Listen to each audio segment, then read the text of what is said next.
Hi, everyone. Thank you so much for having me. Please, someone stop me if you can't hear me. And all right, so I'm here to report out on the town hall that we had about recruiting the next generation of Peace Corps volunteers.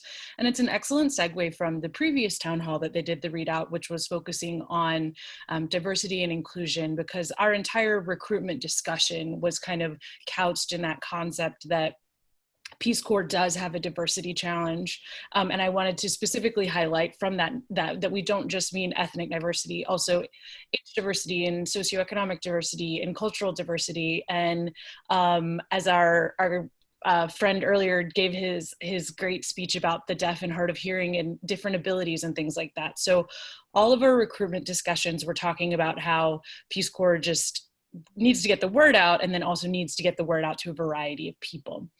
So our three big ideas that came out we actually had eight breakout groups within our town hall. So these are three themes that showed up from all of them. It was quite a lot of ideas to put into one place. The first one was kind of leaning into the idea of joint promotion and recruitment for all national service programs. We, of course, are Peace Corps volunteers and we love the Peace Corps, but there's also Teach for America and AmeriCorps and Senior Corps and all of those things. And so this idea of promoting national service as a concept and then helping interested people find their way to the correct program. And then emphasizing the importance of partnerships with universities. We have campus recruiters and strategic recruiters. Those budgets seem to have been slashed very recently, and I know that resources aren't unlimited, but if we can do something to promote these partnerships and then actually expand upon the concept of recruiters being dedicated solely to the university community, but remember that universities are part of a community at large. And so if we are lucky enough to have a recruiter stationed at a university, empower them and make it part of that understanding with the university that that recruiter can serve the larger community and any interested groups there.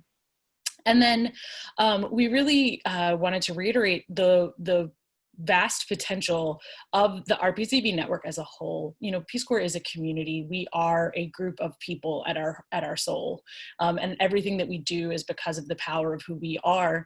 And so this idea, the roles of RPCVs through NPCA and other affiliate groups, and how can we maybe formalize or systematize the role that Returned Peace Corps volunteers can play in recruitment. So it's not just a few campus recruiters, it's not just Peace Corps headquarters staff, because there's just so much knowledge and so much experience.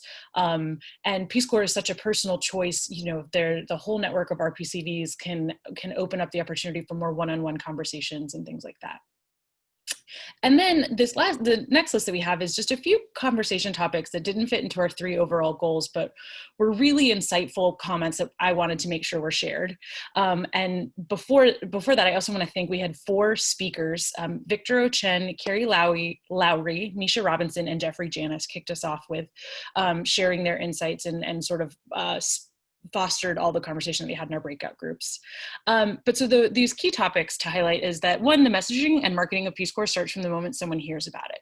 So if they hear about it when they are college students, they figure it out from there. But what if we could build awareness for Peace Corps starting at a younger age and give them more time, give people more time to learn about it and build it into their plan as they move forward.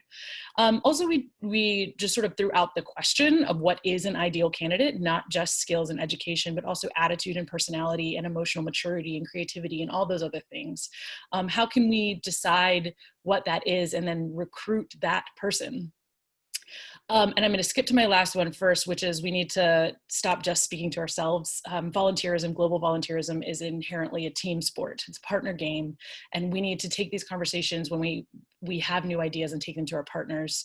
And the last thing was just an insightful comment that I think many of us, at least in my breakout group, we just sort of started with how thoughtful it was that Victor Ochen, our first speaker, actually called us from Uganda, and he has worked with the Peace Corps for quite some time. He leads an organization there called the African Youth Initiative, and he's been supported by several Peace Corps volunteers. And so he called in to chat with us about his experience and about his work. And something that he asked us all is, you know, where's the peace in Peace Corps?